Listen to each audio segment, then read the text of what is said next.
اتنی دیر سے آوازیں دے رہی ہوں، روٹی لا کر دے مجھے۔ تجھے پتا ہے مجھے گرم گرم روٹی کھانے کی عادت ہے، لیکن تو ہے کہ کانوں میں روئی ڈال کر بیٹھی ہے، ذرا سا کام نہیں ہوتا تجھ سے۔ پنکھے کے نیچے بیٹھے کھانا کھاتے ہوئے میں نے چلا کر اپنی سوتیلی بیٹی رابعہ کو آواز دی۔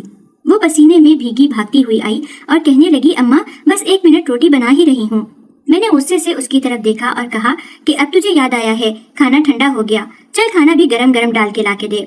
ایسے ہی میرا موڈ خراب کرتی رہتی ہے، پتہ نہیں کب تجھ سے جان چھوٹے گی۔ وہ سر جھکائے چپ چاپ میرے سامنے سے سالن کی پلیٹ اٹھا کر کچن میں چلی گئی اور پیچھے میں مسکرانے لگی۔ میں جان بوجھ کر اس کے ساتھ اس طرح کا رویہ رکھتی تھی۔ اسے جتنی تکلیف ملتی تھی مجھے اتنا سکون محسوس ہوتا تھا۔ میری اپنی تو کوئی اولاد نہیں تھی۔ پورا دن میں فارغ کمرے میں بیٹھی رابعہ پر ہی حکم چلاتی رہتی تھی۔ میرا دل کرتا تھا کہ کسی نہ کسی طرح اسے اس گھر سے نکال باہر کروں۔ جب سے اس کے ابا کی وفات ہوئی تھی تب سے میں نے اس پر ظلم کے پہاڑ توڑنا شروع کر دیے تھے۔ اس کے ابا کے ہوتے ہوئے تو اسے کچھ کہنے کی مجھ میں ہمت ہی نہیں ہوتی تھی، کیونکہ وہ کافی غصے والے تھے اور اپنی بیٹی سے بہت زیادہ پیار بھی کرتے تھے، اور اسی کی خاطر انہوں نے مجھ سے شادی کی تھی۔ انہیں لگتا تھا کہ میں اس کا دھیان رکھوں گی۔ جب رابعہ کی ماں کی وفات ہوئی تو وہ بہت چھوٹی سی تھی۔ اس کے ابا کا اپنا چھوٹا سا کاروبار تھا۔ وہ نہیں چاہتے تھے کہ کاروباری مصروفیات میں ان کی بیٹی نظر انداز ہو، اس لیے خاندان والوں سے مشورہ کر کے انہوں نے مجھ سے شادی کر لی۔ پہلے دن ہی مجھ سے کہا کہ میری بیٹی سے کسی طرح کی بدسلوکی مت کرنا، میری طرف سے تمہیں کسی طرح کی پریشانی نہیں ہوگی۔ میں نے جھوٹ موٹ ان سے وعدہ کر لیا کہ ہاں میں آپ کی بیٹی کو کوئی نقصان نہیں پہنچاؤں گی، آج سے وہ میری بھی بیٹی ہے۔ یہ سن کر وہ خوش ہو گئے، لیکن دل ہی دل میں منصوبہ بنا رہی تھی کہ اس لڑکی کا جینا محال کر دوں گی۔ اسے پہلی نظر دیکھ کر ہی مجھے اس سے حسد اور نفرت شروع ہو گئی۔ اس وقت وہ صرف 4 سال کی تھی، لیکن حد سے زیادہ خوبصورت تھی۔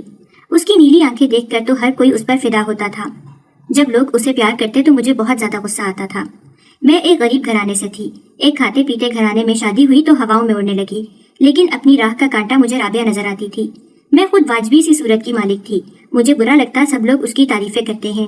ہمیشہ سے مجھے خوبصورت لوگوں سے حسد ہوتا تھا، اور یہ تو میری سوتیلی بیٹی تھی، اس لیے میں نے شروع سے ہی اس سے نفرت کرنا شروع کر دی۔ لیکن اس وقت صرف دل ہی دل میں اس سے نفرت کرتی تھی۔ اپنے شوہر کے سامنے اچھی بنی رہتی تاکہ انہیں کبھی بھی اس بات کی بھنک نہ لگ سکے کہ میں ان کی اکلوتی اور لاڈلی بیٹی سے شدید نفرت کرتی ہوں، ورنہ وہ مجھے ایک لمحے میں اس گھر سے باہر نکال دیتے تو میرا یہ عیش و آرام ختم ہو جاتا اور میں واپس غربت میں چلی جاتی، جو کہ میں ہرگز بھی نہیں چاہتی تھی۔ یہاں پر میں جو چاہتی مجھے مل جاتا تھا، مہنگے کپڑے پہنتی، مہنگا کھانا کھاتی۔ اس کے ابا یہ دیکھ کر بہت خوش ہوتے کہ میں ان کی بیٹی کا خیال رکھتی ہوں، لیکن ان کے پیٹ پیچھے میں رابعہ کو ہر طرح سے تکلیف دینے کی کوشش کرتی۔ وہ اس وقت کافی چھوٹی تھی اور میرے روب میں آ چکی تھی، اس لیے چاہ کر بھی اپنے ابا سے کوئی بات نہ کہہ پاتی اور نہ ہی میری شکایت لگا پاتی۔ میں اسے دھمکاتی کہ اگر اس نے میری شکایت لگائی تو میں اسے گھر سے باہر نکال دوں گی۔ ڈر کے مارے وہ اپنی زبان بند رکھتی اور چپ چاپ میرا ہر ظلم سہتی رہتی۔ اکثر اس کے ابا مجھ سے سوال کرتے کہ تم تو اس کا اتنا خیال رکھتی ہو، پھر یہ اتنی خاموش کیوں رہتی ہے، پہلے کی طرح بولتی کیوں نہیں ہے؟ تو میں مسکین بن کر کہتی، جی میں تو اس کا بہت دھیان رکھتی ہوں، لیکن بچی ہے، اپنی ماں کے صدمے سے اب تک باہر نہیں نکلی ہے۔ میری بات سن کر اس کے ابا صرف سر ہلا دیتے۔ میرا یہ بہانہ ہمیشہ کام آ جاتا تھا، لیکن خاندان میں بہت سے لوگ سوالات کرتے۔ اکثر ہی اس کی پھپھو کہتی کہ تم رابعہ سے اچھا سلوک تو کرتی ہو نا؟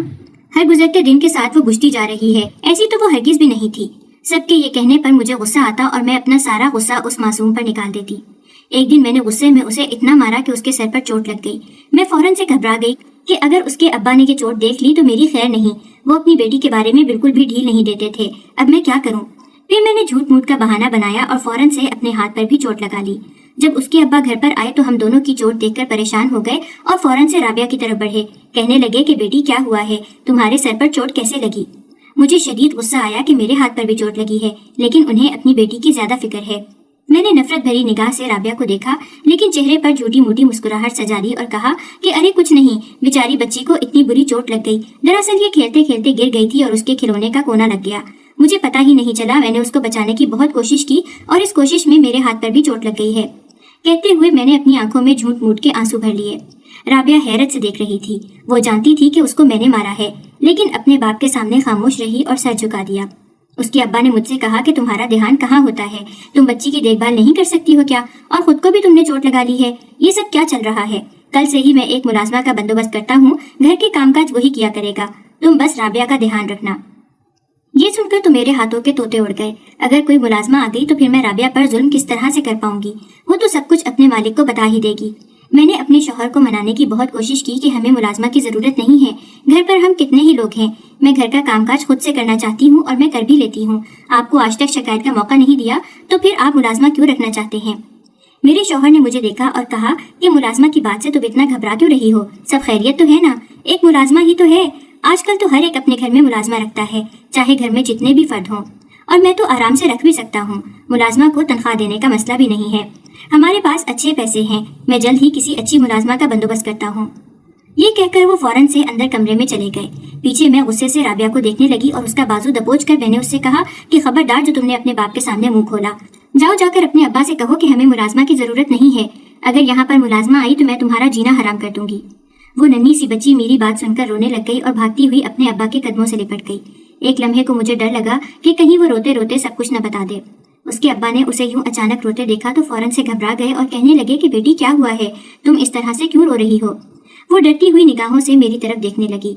इससे पहले कि वो अपना मुंह खोलती, मैं फौरन से उसके पास गई और उसे अपने गले से लगाकर कहने लगी, प्यारी बच्ची तुम रो क्यों रही हो? ठीक है, तुम्हारी चोट जल्दी ठीक हो जाएगी। मैं जानती हूँ कि तुम्हें दर्द हो रहा है, हम तुम्हें डॉक्टर के पास ले जाएंगे।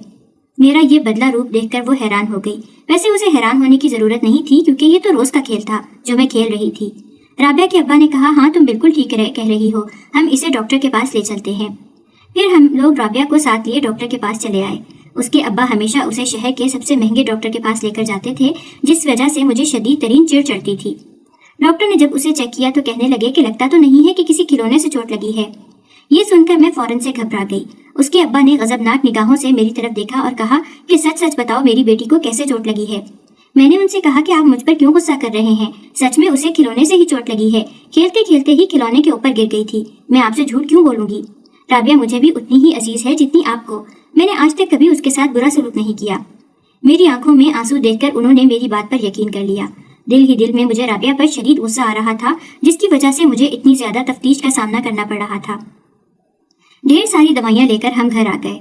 उसके अब्बा अगले 2 दिन तक अपने ऑफिस नहीं गए। हालांकि मैंने कई बार कहा कि मैं राबिया का ध्यान रख लूंगी, लेकिन उन्होंने कहा कि नहीं, जब तक मेरी बेटी ठीक नहीं हो जाती तब तक मैं उसके पास घर पर ही रुकूंगा और कल ही मुलाजमा भी आ जाएगी। मुझे गुस्सा आया कि मुलाजमा वाला किस्सा अब तक खत्म नहीं हुआ। अब उन्होंने ठान ली थी तो मुलाजमा को रख कर ही छोड़ेंगे। अगर मैं मजीद इनकार करती तो उन्हें मुझ पर शक हो जाता, इसलिए मैंने खामोश रहना मुनासिब समझा। अगले दिन सुबह सवेरे ही राबिया स्कूल के लिए तैयार हो गई। वो शहर के सबसे महंगे स्कूल में पढ़ने के लिए जाती थी। इस बात से भी मुझे हसद होता था क्योंकि मैंने एक सरकारी स्कूल में पढ़ाई की थी, वो भी मैट्रिक तक। बहुत ही मुश्किल से पास हुई थी मैं। मुझे पढ़ाई से कोई लगाव नहीं था। मुझे लगता था कि अगर हमारे पास ज्यादा पैसे होते तो मैं भी महंगे स्कूल में अच्छी पढ़ाई कर सकती थी। मैं हमेशा सिर्फ और सिर्फ पैसों के बारे में ही सोचती थी। स्कूल में लड़कियां मुझे मेरी रंगत की वजह से पसंद नहीं करती थीं।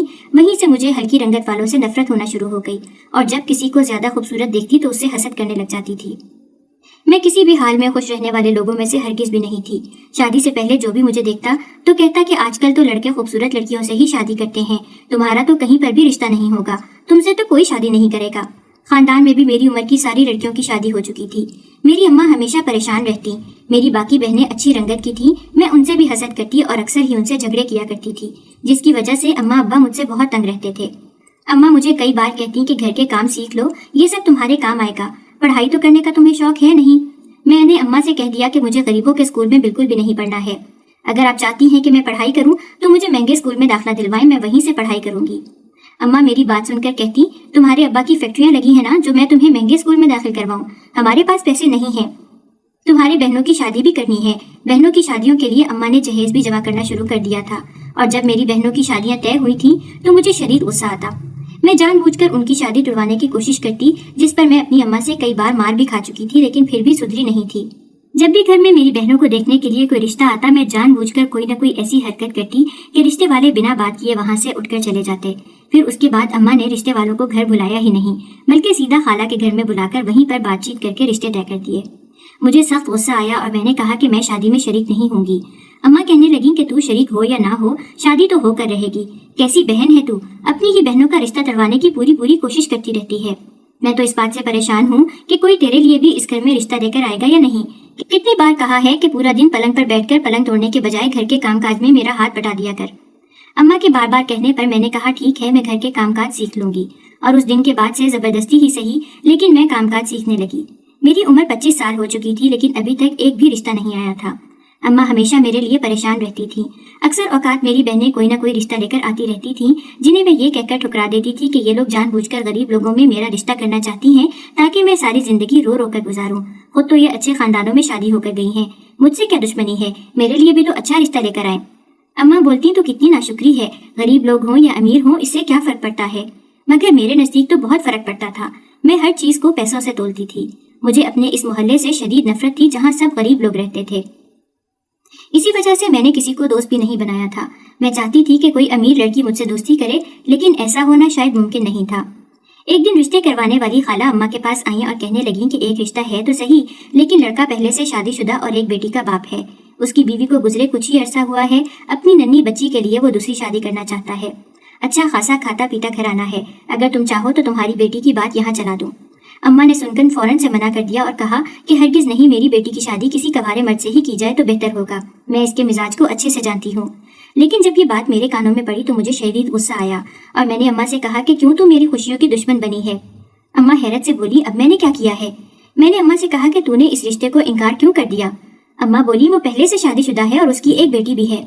मैंने अम्मा से कहा कि इससे आखिर क्या फर्क पड़ता है, उसके पास पैसा है। क्या आपने सुना नहीं खाला ने क्या कहा है? उसके पास हद से ज्यादा पैसा है और यही मेरे लिए सबसे अच्छी बात है। मुझे बाकी किसी चीज से कोई लेना देना नहीं है। अब तुम जल्द ही खाला को वापस बुलाओ और इस रिश्ते की बात चलाओ, मुझे वहीं पर शादी करनी है। ये सुनकर अम्मा हैरान हो गई और कहने लगी, बेटी एक बार फिर से सोच लो, तुम सिर्फ और सिर्फ पैसों के लिए शादी कर रही हो। क्या हमने कभी तुम्हारा ध्यान नहीं रखा? मैंने अम्मा से कहा कि यहाँ पर रहकर तो मैंने कभी भी कुछ अच्छा नहीं देख पाऊंगी, इसलिए मुझे वहीं पर शादी करनी है। अब चाहे कुछ भी हो जाए, मैं इसके अलावा कहीं और शादी नहीं करूंगी। मेरी जिद पर अम्मा हार गई और खाला को वापस बुलाया। रिश्ते वाली खाला ने वहाँ पर बात चला दी और यूं हमारा रिश्ता तय हो गया। मुझे लगा था कि बहुत ही बड़े पैमाने पर शादी होगी, अमीर लोग हैं, पैसा खर्च करेंगे। लेकिन मेरे होने वाले शौहर का कहना था कि ये उसकी दूसरी शादी है और वो सिर्फ और सिर्फ अपनी बेटी के लिए कर रहा है, इसलिए सिर्फ सादगी से करेगा। मैंने सब्र का घूंट भर लिया और सोचा कि जब मैं शादी होकर वहाँ जाऊंगी तब राज करना शुरू कर दूंगी। अम्मा ने मुझसे कहा कि बेटी ध्यान रखना, उसके यहाँ पहले से एक बच्ची है, कहीं तुम उस बच्ची के साथ बदसलूकी वगैरह न करो। मुझे तुम पर बिल्कुल भी भरोसा नहीं है और किसी अच्छे की उम्मीद नहीं है। किसी मासूम बच्ची की जिंदगी तबाह करने का बिल्कुल मत सोचना। अम्मा की परेशानी मैंने नजरअंदाज कर दी। मैंने अम्मा से कहा कि शादी के बाद मेरी जिंदगी बिल्कुल ही बदल जाएगी और आप मुझे मशवरे मत दें, मेरा जो दिल करेगा मैं वही करूंगी। मेरी बदजबानी पर अम्मा खामोश हो गई। जब से मेरी शादी तय हुई थी मैं किसी को कुछ समझती ही नहीं थी, किसी को भी मुंह नहीं लगाती थी, हवाओं में उड़ती थी और हर एक को बताती कि मेरी शादी इतने बड़े घर में हो रही है। शादी तो सादगी से हो गई थी, लेकिन जब मैं इधर रुखसत होकर आई तो इतना बड़ा घर देखकर मेरी खुशी की कोई इंतहा न रही। इतने बड़े बड़े घर तो मैंने सिर्फ और सिर्फ फिल्मों और ड्रामों में देख रखे थे। हमेशा से ख्वाहिश की थी कि मैं भी किसी बड़े घर की मालकन बनूं और आज मेरी ये ख्वाहिश सच बनकर मेरे सामने थी। मैं इतनी बेवकूफ़ थी कि कुदरत ने मुझे एक मौका दिया था अच्छी जिंदगी जीने का और मैंने उसे अपने हसद से बर्बाद कर दिया। जैसे ही मेरे शौहर ने मुझे राबिया से मिलवाया और कहा कि ये मेरी छोटी सी बेटी है और इसी के लिए शादी की है मैंने। राबिया पर पहली नज़र मैंने डाली तो देखा कि वो हद से ज़्यादा हसीन है। उसके हुस्न से उसी वक्त मैंने दिल में जलना शुरू कर दिया और उस दिन के बाद से उसकी ज़िंदगी गोया जहन्नुम बना दी। हर तरह से उसे तकलीफ देने की कोशिश करती और अपने शौहर के सामने बहुत ही अच्छी बीवी और माँ बनने का नाटक करती। राबिया पढ़ाई में भी बहुत ज़हीन थी और अच्छा पढ़ती थी। मुझे उसकी इस बात से भी हसद महसूस होता था कि वो इतनी ज़हीन क्यों है और मैं तो मुश्किल से ही पास होती थी। एक दो बार तो मैंने जानबूझकर उसके स्कूल से मिलने वाला कप तोड़ दिया और उसका इल्ज़ाम भी राबिया पर लगा दिया कि उसने खुद ही तोड़ा है, हालांकि राबिया जानती थी कि ये मेरा काम है। मुझे बहुत खुशी होती थी कि राबिया अपना मुंह बंद रखती है और अपने बाप के सामने मेरी शिकायत नहीं लगाती, किसी के सामने वो मुंह नहीं खोलती थी। उसने डर डर कर जीना शुरू कर दिया था और ये मेरी पहली जीत थी। मेरी शादी को सालों गुजर गए थे और अब मैं चाहती थी कि मेरे यहाँ मेरी अपनी औलाद हो जिसे मैं इस अमीरी में पालूं और किसी चीज़ की कमी न होने दूं। लेकिन बहुत कोशिश के बावजूद भी मेरे यहाँ कोई उम्मीद नहीं बन रही थी। हर तरह से मैंने इलाज करवा लिया, डॉक्टर्स के पास गई, उन्होंने मुझसे कहा कि तुम माँ बन ही नहीं सकती। जब मुझे ये बात पता चली तो तब यूँ लगा जैसे आसमान मुझ पर गिर पड़ा है। एक पल को मुझे लगा कि ये सब झूठ है और मैं रोते हुए अम्मा के घर रहने के लिए आ गई। अम्मा ने मुझसे कहा कि क्या हुआ, तुम तो इस गरीब खाने में कदम रखना भी पसंद नहीं करती थी, तो अब क्या हुआ है जो यहाँ पर आई हो? मैंने अम्मा को सारी बात बता दी और कहा कि डॉक्टर्स का कहना है मैं माँ नहीं बन सकती। ये सुनकर अम्मा ने एक गहरी सांस भरी और कहा कि कर्मों का फल तो मिलकर ही रहता है। मैंने हैरत से अम्मा की तरफ देखा और कहा कि आप कहना क्या चाहती हैं? अम्मा बोली, मैं अच्छे से जानती हूँ तुम उस मासूम सी बच्ची पर कितना जुल्म करती हो। वो बेचारी तुम्हारे डर की वजह से खामोश रहती है। क्या हो जाता अगर तुम उसे माँ का प्यार दे देती? हो सकता था कि तुम्हारी झोली भी भर दी जाती, लेकिन तुमने नाशुक्री की और उस छोटी सी बच्ची के साथ हसद पाला था। तुम्हें इसकी सजा तो मिलनी ही थी। मैंने अम्मा से कहा कि ऐसा कुछ नहीं है, इस बात का इससे क्या लेना देना। अम्मा बोली, तुझे समझ बिल्कुल भी नहीं है, लेकिन एक मजलूम बच्ची पर जुल्म करने पर खुदा खामोश नहीं रहता। वो किसी न किसी तरह से इस बात का एहसास दिला ही देता है।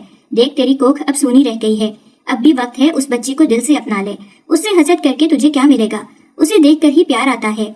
अम्मा की बात सुनकर मैंने गुस्से से हाथ में थामा गिलास दूर फेंका और कहा कि तू भी अब उसकी तारीफें करेगी, जिसको देखो उसके बारे में अच्छाई ही बयान करता रहता है, जैसे मैं ही बुरी हूँ। ये कहकर मैं मुंह मोड़कर लेट गई। अम्मा ने अफसोस से मेरी तरफ देखा और वहां से उठकर चली गईं। मुझे लगता था कि मैं ही ठीक हूँ और बाकी सब गलत हैं, इसलिए अपनी नफरत मजीद बढ़ाने लगी।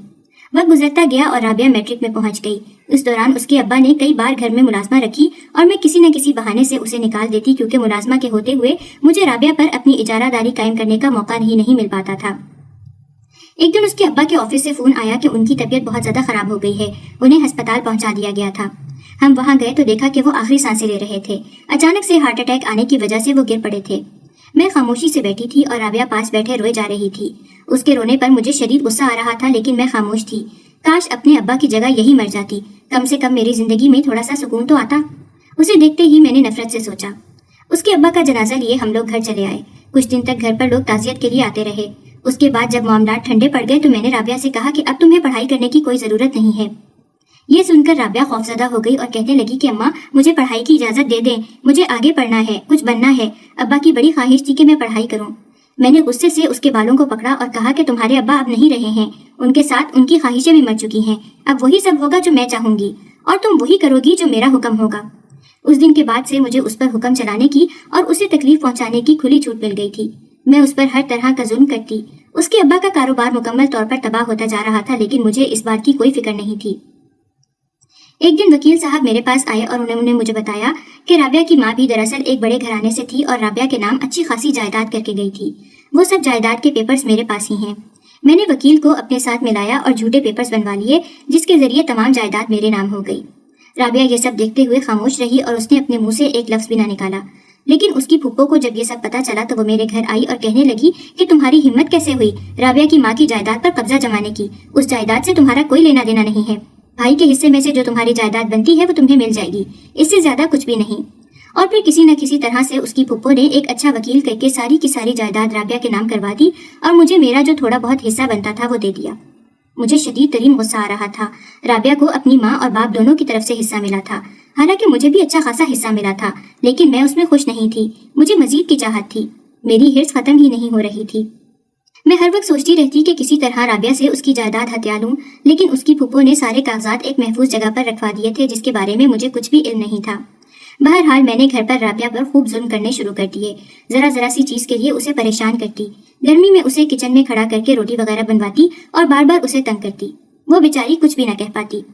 एक दिन अचानक से हमारे घर पर एक बहुत बड़े घराने के लोग आ गए। मैं फौरन से परेशान हो गई कि इतने अमीर कबीर लोग हमारे घर क्यों आए हैं। साथ में राबिया की फुप्पो भी थी। उन्होंने बताया कि वो लोग राबिया का रिश्ता देखने के लिए आए हैं। उन्हें राबिया बहुत ज्यादा पसंद है। राबिया वैसे भी हद से ज्यादा हसीन थी। उसे जो भी देखता फौरन से उसके रिश्ते की बात करने लग जाता। मैंने देखा कि इतने अमीर लोग इसे ब्याहने के लिए आ रहे हैं तो फौरन से कह दिया कि उसके अब्बा की ख्वाहिश थी कि उसकी इतनी जल्दी शादी न की जाए। ये सुनकर उसकी फुप्पो मुंह खोलकर देखने लगी। बहरहाल किसी न किसी तरह से मैंने उस रिश्ते को रोक ही दिया, लेकिन आखिर मैं कब तक रोक सकती थी। हर दूसरे तीसरे दिन कोई न कोई रिश्ता आ जाता। सब बहुत ही अमीर कबीर घरानों से होते। मैं सबको किसी न किसी तरह से टाल देती और झूठ बोलती कि लड़की में ही नुक्स है, वो शादी के लायक ही नहीं है। ये सब सुनकर राबिया रो पड़ती और कहती कि आप मुझे इस तरह से बदनाम क्यों कर रही हैं, आखिर मुझसे इतनी नफरत क्यों करती हैं। मैंने गुस्से से उसे देखा और कहा कि तुम नफरत के ही काबिल हो। आइंदा मेरे सामने के नौटंकी मत करना और अपनी फुप्पो से कह दो कि रिश्ता लाने की कोई जरूरत नहीं है, वरना मैं तुम्हें इस घर से धक्के देकर बाहर निकाल दूंगी। वो इतनी बड़ी हो गई थी, लेकिन इसके बावजूद मुझसे डरती थी और खौफजदा रहती थी, और उसका ये डर और खौफ देखकर मुझे एक कमीनी सी खुशी महसूस होती थी। ये तमाम जुल्म करते मैं भूल गई थी कि अल्लाह की लाठी बेआवाज होती है। वो एक मजलूम पर इतना जुल्म ढाने वाले को ढील तो देता है, लेकिन उसकी पकड़ बहुत ही बुरी और सख्त करता है। मैं अपनी ही दुनिया में मस्त थी और उस पर हर तरह का जुल्म कर रही थी। एक दिन मैं किसी काम से बाजार गई। हर दूसरे तीसरे दिन मैं वैसे भी बाजार के चक्कर लगाया ही करती थी। अपने मरहूम शौहर के पैसों को खूब खर्च करती, महंगे महंगे लिबास खरीदती, लेकिन राबिया को एक फूटी कौड़ी तक न देती। उसे कुछ भी खरीदने नहीं देती थी। सब कुछ उसकी फुप्पो ही लेकर आती थी और मुझसे कहती थी कि तुम्हें शर्म नहीं आती इस मजलूम बच्ची पर जुल्म करते। लेकिन मैं आगे से खामोश हो जाती, कोई जवाब न देती। اس کی پھپھو مجھے ایک آنکھ نہیں پاتی تھی، جو ہمیشہ اس لڑکی کی حفاظت کرنے کو تیار رہتی تھی۔ بازار میں خریداری کر رہی تھی۔ بہت سی چیزیں خریدنے کے بعد میں ایک جیولری شاپ پر آ گئی۔ میں نے مہنگا زیور خریدا۔ مجھے اکثر ہی سونے کا زیور خریدنا پسند تھا، اس لیے میں خریدتی رہتی تھی۔ زیور خرید کر باہر آئی تو دیکھا شام ہونے والی تھی۔ اسی وقت ایک فقیر میرے سامنے آیا اور کہنے لگا، بی بی جی مجھے کچھ پیسے دے دو، بھوک لگی ہے، کچھ کھایا نہیں ہے۔ فقیر کو دیکھتے ہی ایک کمینی سی مسکراہٹ نے میرے چہرے کا احاطہ کر لیا۔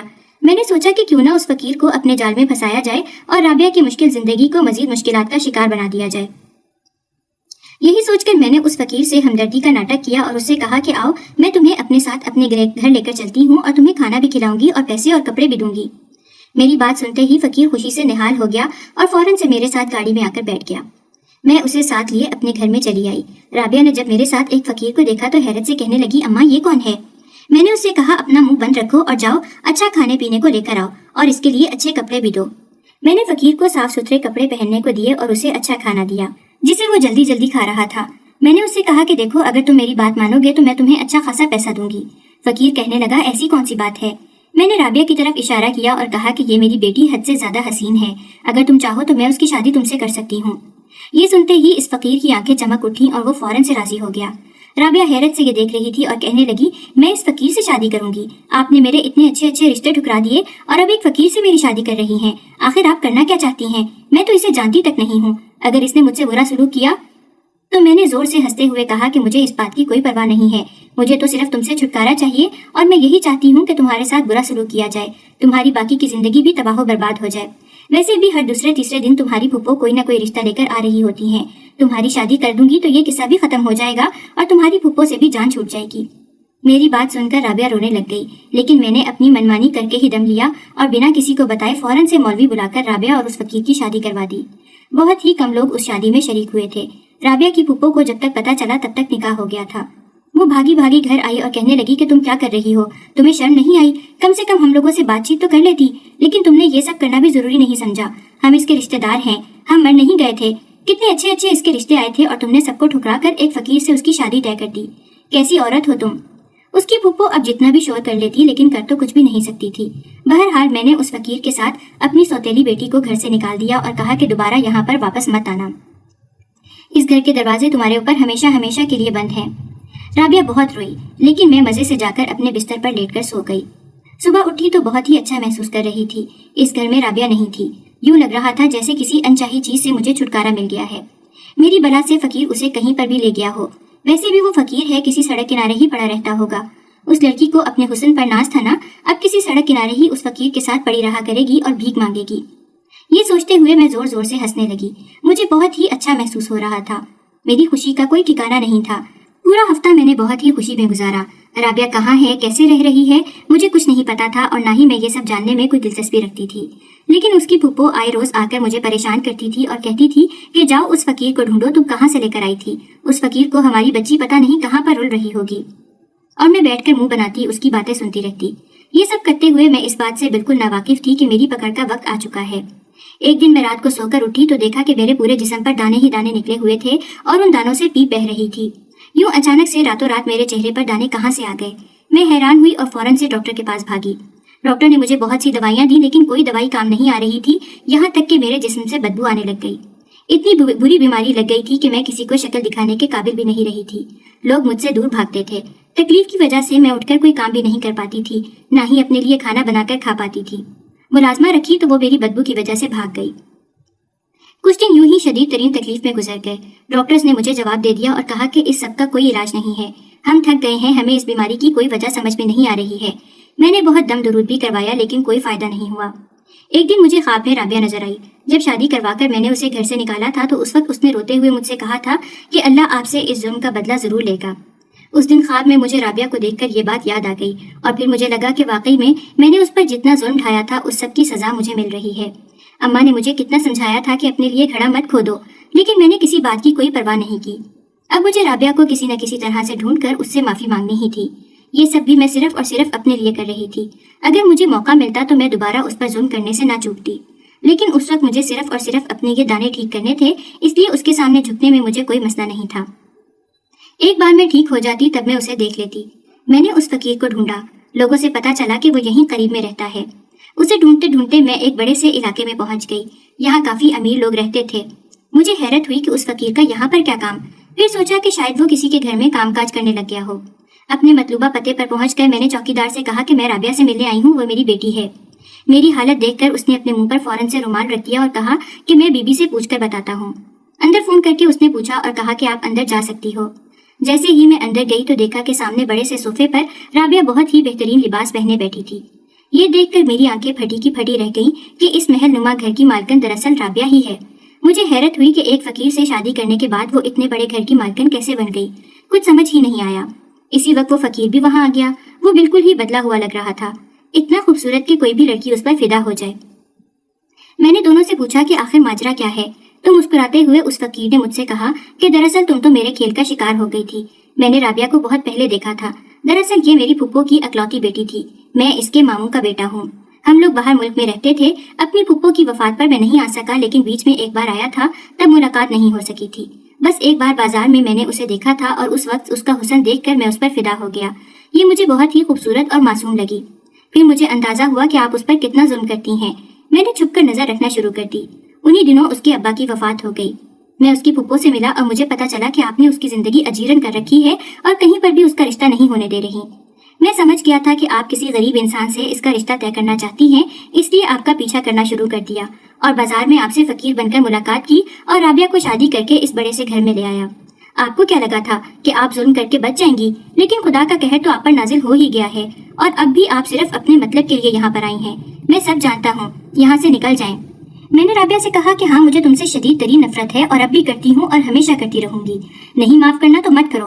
राबिया ने पीछे से कहा कि मैं तो आपको माफ कर दूंगी, लेकिन क्या अल्लाह आपको माफ करेगा? आप तो दिल से माफी भी नहीं मांग रही हैं। आप जैसे लोगों का यही अंजाम होना चाहिए। ये कहकर उसने मुझे घर से बाहर निकलवा दिया। मैं रोते हुए बाहर आ गई। उसने बिल्कुल सही कहा था। अब मैं उससे नफरत करना कभी भी नहीं छोड़ सकती थी। मैं एक ऐसे सांप की तरह थी जो मौका मिलने पर अपने ही मालिक को डस लेता है और बार बार डसता है। मुझे भी जितनी बार मौका मिलता मैं राबिया को डसती रहती। वो तो मुझे कब से भुला चुकी थी, लेकिन मैंने उससे नफरत करना नहीं छोड़ी और अब तक मैं इसी हाल में जी रही हूँ।